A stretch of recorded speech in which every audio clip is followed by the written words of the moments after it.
Olá, eu sou o professor Marcos Almeida e hoje nós vamos falar alguns minutos sobre o conceito de pesquisa científica. É minha intenção que vocês entendam o que é realmente um projeto de pesquisa baseado em ciência. Nós vamos definir os principais conceitos como de ciência e de pesquisa, apresentar a relação entre ciência, hipótese e teoria, entender estes fenômenos e sua relação com a pesquisa científica e apresentar um pouco de como a ciência interage com as teorias e com as hipóteses. Ciência, na verdade, é um conhecimento sistemático. Ele é adquirido baseado no método ou da metodologia da pesquisa científica, que na verdade, todo conhecimento que é fundamentado em princípios evidentes e demonstrações, que é sobre raciocínios experimentais ou até sobre análise de fatos humanos e da sociedade. Então, o método científico é a base da pesquisa científica, é a base da ciência. E ele, na verdade, é um aglomerado de regras que define como se produz conhecimento científico. O método científico nada mais é do que lógica aplicada à ciência. Aquela velha lógica da matemática do se, então, é muito utilizada em pesquisa para que a gente crie nossas teorias científicas. Deve lembrar que para existir que pode existir pesquisa que não seja científica, mas não pode existir ciência sem metodologia da pesquisa. Então, toda ciência ela é fundamentada nesse protocolo conhecido como metodologia científica. Dessa forma, ciência é algo mais ou menos comum, porém, ela é feita por acadêmicos. Essa charge quer dizer isso, que a diferença entre a ciência de boa qualidade e a ciência de qualidade ruim, ou que não é ciência, é a metodologia científica de qualidade. Embora nem tudo que tenha metodologia científica de qualidade seja de fato ciência de qualidade. Então, a ciência é cada mínima parte do conhecimento que compõe uma hipótese ou uma teoria. Uma hipótese é uma ideia específica, concebida sobre alguma lei natural, algum fenômeno da vivência humana. E já uma teoria não é específica. Uma teoria é uma lei geral que tem como objetivo explicar conjuntos maiores de fenômenos do mundo real, inclusive em várias áreas do conhecimento. Uma hipótese, na verdade, é filha de uma teoria, porque uma teoria é mais geral. Então, normalmente, uma teoria dá suporte a várias hipóteses. E tanto a hipótese quanto a teoria, elas seguem, como foi dito, a lógica matemática. Se cria uma lógica que diz que se tal teoria for verdadeira, então tal fenômeno pode ser explicado daquela forma. Aqui um pequeno exemplo do que seria uma hipótese específica, pontual, e aqui um furacão, que é um exemplo do que seria uma teoria muito mais abrangente. As hipóteses e teorias, elas necessitam da metodologia da pesquisa científica para sua validação. Então, de certa forma, podem existir hipóteses e teorias que não são científicas. Por quê? Porque elas não passaram pelo crivo da metodologia científica para sua comprovação. Toda hipótese, toda teoria surge da observação do mundo natural. Essa observação é que leva à criação delas. E elas só vão ser consideradas científicas depois que elas passam pelo crivo da metodologia da pesquisa para sua comprovação. Lembre-se, entretanto, que toda observação humana é seguida por uma hipótese subsequente que tenta responder o fenômeno. Isso é chamada hipótese a priori. Você cria uma resposta que explica o que você está vendo. Porém, você deve lembrar que criar essa hipótese não significa que essa hipótese é científica, porque ela precisa passar pela validação através da metodologia da pesquisa científica.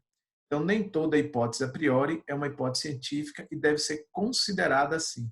Então, muito cuidado, porque nós temos sempre a intenção de termos resposta para tudo, mesmo que aquelas respostas sejam baseadas nas nossas crenças nas nossas ideologias e não na ciência em si. A gente vai mostrar agora aqui uma sequência de coisas que levam de um evento até o conhecimento e a ciência. Conhecimento e ciência, todos dois têm quase o mesmo status de ciência, porém conhecimento é um passo antes da verdadeira ciência de qualidade. Um fato é um fenômeno em si, que pode ser natural ou produzido artificialmente, né? Muitas vezes produzido através de experimentação, do próprio método científico. Mas um fato como esse aqui pode gerar ciência, mas necessariamente o fato não é ciência e, ao contrário, está muito longe da ciência. Vocês lembram desse episódio aqui, que a partir desse fato, Newton criou a lei da gravidade.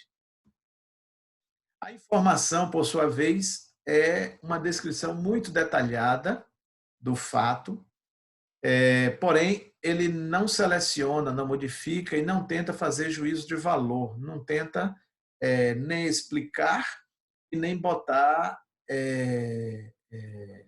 um valor, não tenta botar um porquê e não tenta explicar. Então, isso é informação. E muitas vezes quem tem informação não vê uma utilidade imediata para essa informação. Tanto aqui nesse slide, quanto também na internet, nós temos muita coisa interessante, né?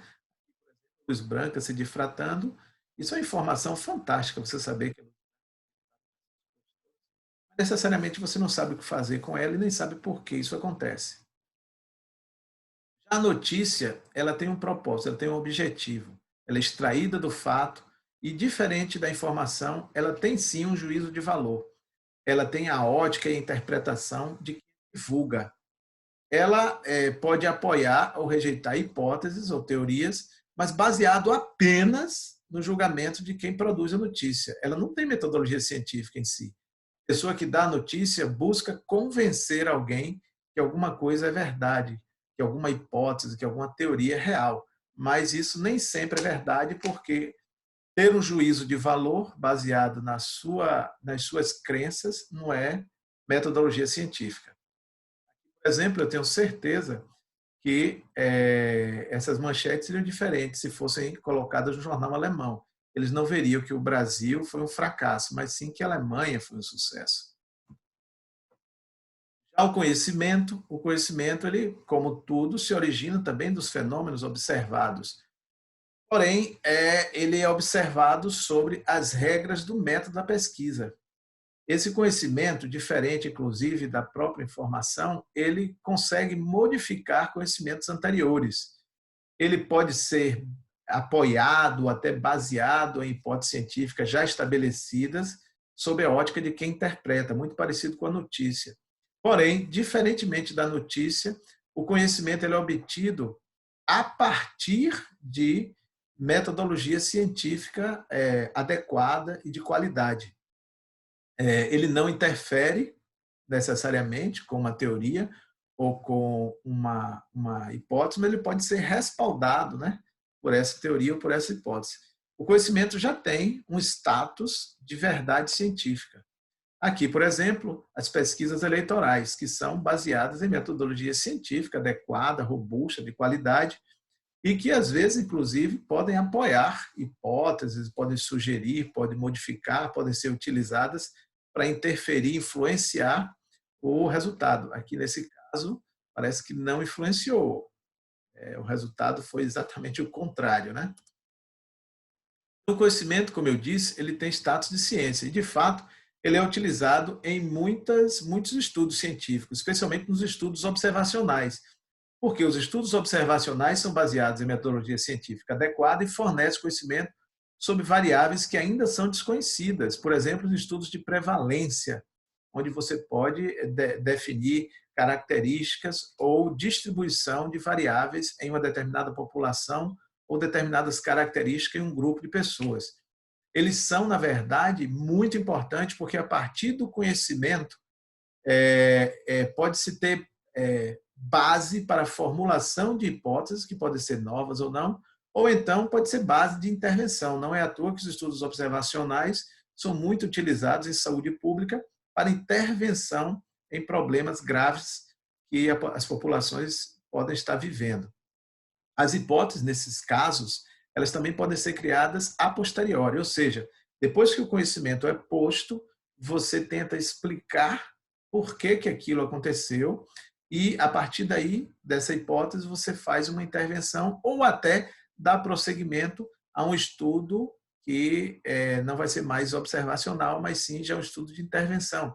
Por exemplo, se você estudar a prevalência de obesidade em um determinado grupo de pessoas, e vendo as características desse grupo de pessoas, você pode definir o que elas fazem que aumenta a prevalência de obesidade, e aí você cria uma hipótese e você vai fazer intervenções para diminuir a obesidade nesse grupo.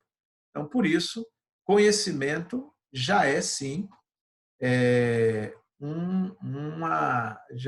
uma forma superior de ciência, embora ainda não seja a forma mais superior de todas, porque a ciência que tem o status de ser superior é a ciência que é produzida pela metodologia da pesquisa e que é capaz de testar hipóteses. Então, a grande diferença entre o conhecimento científico e a ciência em si é que o conhecimento científico ele não foi modelado para testar hipóteses caracterizadas como teorias ou hipóteses científicas. Então, no caso da ciência, ela é capaz sim de testar uma hipótese ou de interferir com a teoria. Ela pode criar, pode confirmar, pode negar e pode modificar tanto uma hipótese quanto a teoria, e ela tem utilidade para intervir e modificar o fenômeno. Ela tem um impacto real sobre o fato que está sendo estudado, né? Como se fosse uma situação de retroalimentação. A ciência utiliza o método científico, ou metodologia da pesquisa, né? Que são aquelas regras básicas para se fazer qualquer estudo científico. Ela gera conhecimento científico através do teste de hipótese, na verdade, valida testes de hipóteses, né? Valida hipóteses, valida teorias, e ela tem interferência com teorias que são leis mais gerais. Então, mesmo quando testando uma hipótese, a ciência, essa hipótese e a ciência está interferindo com uma lei maior, com regras maiores, com teorias maiores. E ela precisa do reconhecimento, da aceitação por pares. Porque, na verdade, o conhecimento produzido pela ciência, ele não é verdade, ele é o que é aceito cientificamente. A verdade é filha do tempo e não da autoridade, dizia Galileu Galilei. Como mensagem final, eu gostaria de dizer que para produzir ciência é necessário evidenciar um pequeno conjunto de conhecimentos adquiridos com base no método científico. O método científico, basicamente, ele foi desenhado para testar hipóteses. Mesmo quando ele não faz isso, ele pode não fazer isso, mas a modelagem dele é própria para isso. E ele é capaz de revolucionar, né? A ciência é capaz de revolucionar a ideia transmitida por uma teoria geral. A ciência, portanto, de qualidade é aquela que faz uma hipótese interagir com a teoria e apresenta impactos positivos sobre o fenômeno estudado. O que quer dizer isso? Quer dizer que quando você tem ciência de qualidade, você tem teste de hipótese e que esse teste de hipótese valida a hipótese, esta hipótese interage com teorias maiores e, sendo essa hipótese validada, ela é capaz de fazer com que nós tenhamos algum tipo de controle sobre o fenômeno estudado, predizendo ou modificando seus impactos ou seus resultados. Eu gostaria de lembrar que a ciência, então, como se fosse aquele dominó, onde um pequeno conhecimento desencadeia uma revolução. Agradeço a todos que prestaram atenção e deixo o meu e-mail, marcos.almeida@hotmail.com, para aqueles que têm alguma dúvida ou queiram fazer algum comentário. Obrigado.